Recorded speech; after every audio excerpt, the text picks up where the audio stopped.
How's it going, Blue Arrows, and welcome back to Jack's FS videos. It has been a long time since I've said that to you, or to anyone, but you're probably wondering where I've been, what's been going on, why I've been gone. But this is a video basically just to give a bit of that explanation to you on where I've been, why I've been gone, because it's been about 1.5 years since I released a video on this channel. Well, it was a live stream, and I'll let you know when I'm coming back to this channel, hopefully permanently. So it all started probably about around September 2018. That was around a couple months after I'd finished sixth form, and I then went full-time working at Domino's as an assistant manager. And I think it probably started mostly just to do with the fact that I'd left that sort of structured school environment, and then you sort of lose touch with all your friends, and then I had the added pressures of work. It was really stressful working at Domino's as a manager, and that's where my depression sort of started coming back again. I have been suffering depression on and off for most of my life. Since about the age of 9 or 10, I've had suicidal thoughts, suffering from depression in general, as well as anxiety. And basically I've been in hospital the last 1.5 years, since February 2019. I've been in hospital because in the January 2019, I started going out with a girl, and then in the February I broke up with her, and then that's what sort of basically, I guess, was the trigger for me going into hospital. I was put onto a Section 2, which means that they, under the Mental Health Act in the UK, they can keep you detained in hospital for up to 28 days.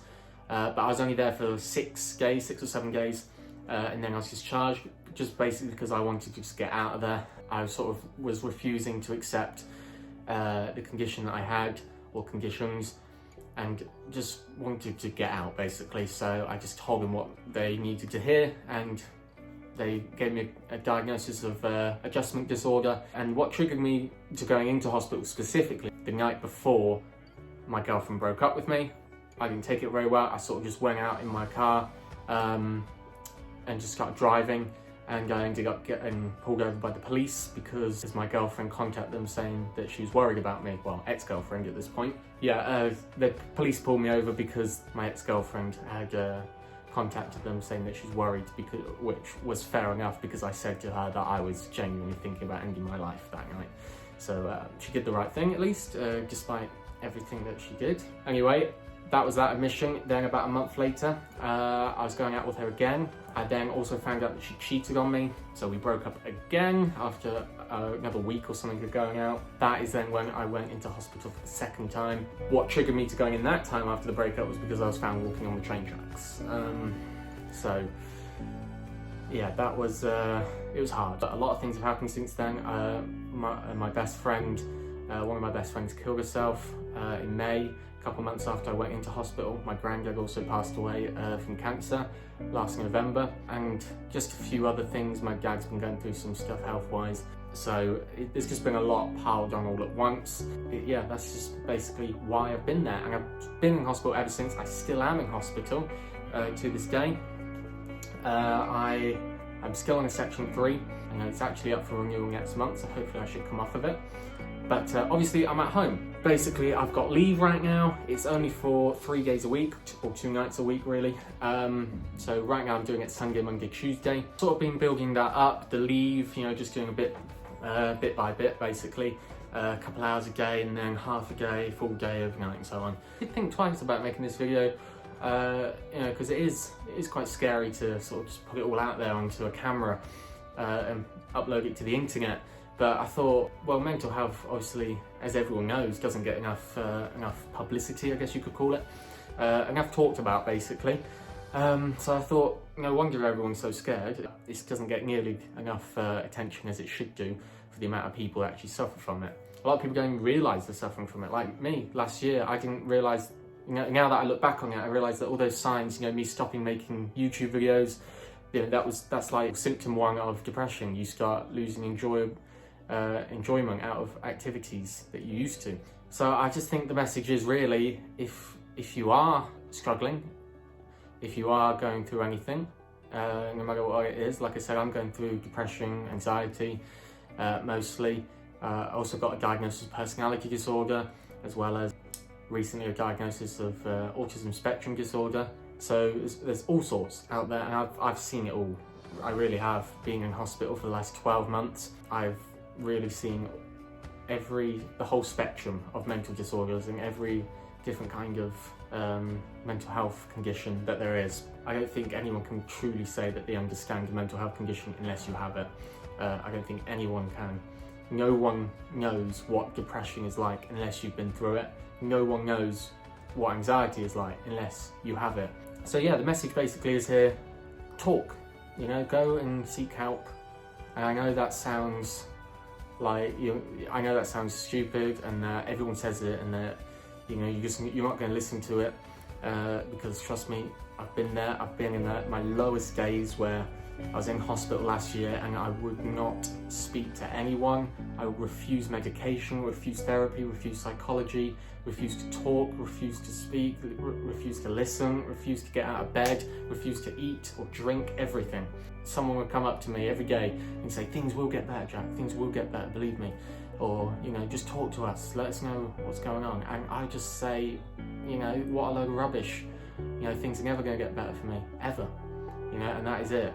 This is going to be my life now, because I had a lot of suicidal thoughts, a lot of thoughts of self-harm. That's why I had to be on a level 1 when I first went to hospital. For the first 4 months of hospital, I was on a level 1, which meant someone was with me, like within arm's length distance of me 24/7, a dedicated member of staff. They'd be sitting there in my room, standing behind me. But yeah, I do regret obviously not listening to them.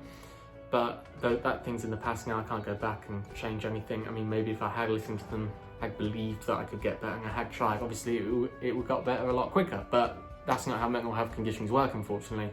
Your mind tricks you into thinking other things, especially with depression and anxiety. It can really mess up your head. The smallest little thing can set you off, or make you upset, or even just want to cry for no reason at all. It's hell, to be honest with you. And I'm doing my CBT course at this new hospital that I'm at now. I was at one hospital, an acute ward for 6 months, and now I'm at this hospital, a rehab unit, and I've been there for about just under 6 months. So it's coming up for a total of a year next week. On the 22nd of March, I'll have been in hospital for 1 year, and that doesn't include my first admission. So I'll just say it one more time, honestly, just speak to someone. If you are struggling, even if you think you might be struggling with a certain mental health condition, just go and speak to someone. It doesn't have to be a doctor or a nurse or a hospital or whatever if you don't want it to be. Even if it's just speaking to your friends, your family, your colleagues, anyone, Sometimes I find it even easier just to speak to a random stranger about it, I honestly do, because they know nothing about me, and I just feel like it's non-judgmental, And if you have identified that you need help, that is the first step, and that is a big step. That is honestly the biggest step I think you can take, is identifying that you need help. Like I said, no matter what it's for, don't be afraid. Honestly, don't be afraid, because the way that I think about it is that they really have heard it all before.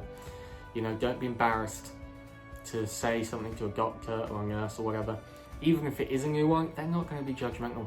They really won't. They will understand. They will listen to you, listen to your point of view, and they will listen to what you want to do. I actually, in my last hospital, had to convince a patient that the water there was safe to drink.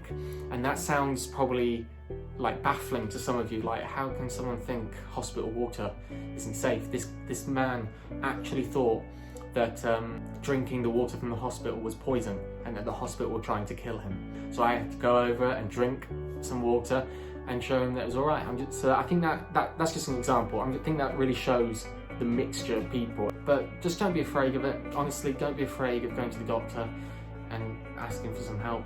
9 out of 10 times, they'll listen to exactly what you say and give you exactly what you want, whether it's therapy, medication, or both, or even hospital if you want to go into hospital. Specifically at my last hospital, I had my nurse got switched over, my named nurse, the nurse ultimately responsible for my care. She got switched after about 2 months of being there, and that really helped as well, because this new nurse I felt really comfortable to speak to. It was actually the first person I can say in my life that I felt 100% comfortable talking to, this nurse.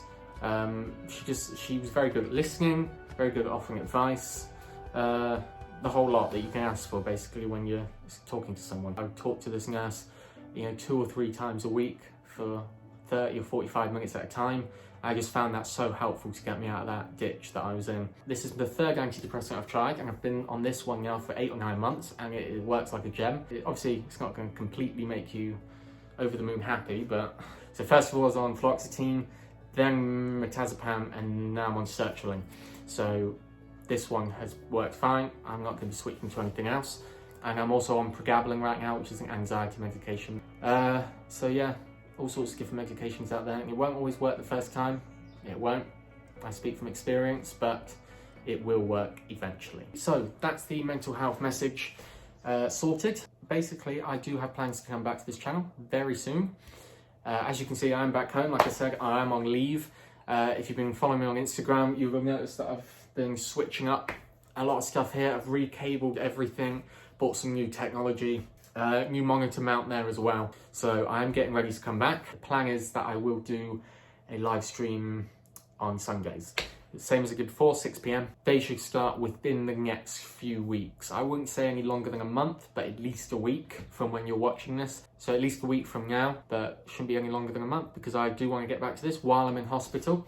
I want to get back to the streaming first, because that is what I enjoyed most about the channel.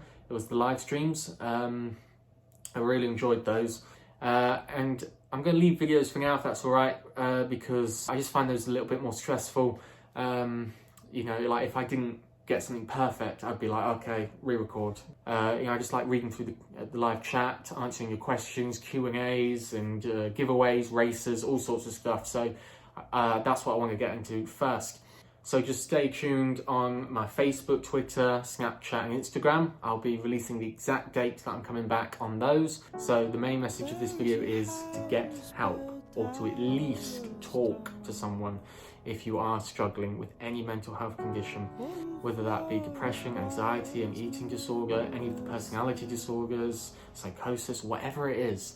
No matter who that is, just to get it off your chest can even help. That might even be enough. You might not need any more help than to simply talk. But I am also here if you want to talk to me, if you want to ask me any questions. I feel that I'm now in a place where I feel good enough to help others. If you've got any questions, whether it's about my own experience or your experience, what you're going through, medication, hospital, community help, whatever it is, I'll try my best to answer those questions. I really hope you're excited for me to come back, because I certainly am. I really am excited to get back and start flying FSX with you guys again, and hopefully FS 2020. Got no plans for X-Plane or P3D right now, just stick with FSX. So thank you so much for watching. I really hope you're excited, and remember, you are not alone.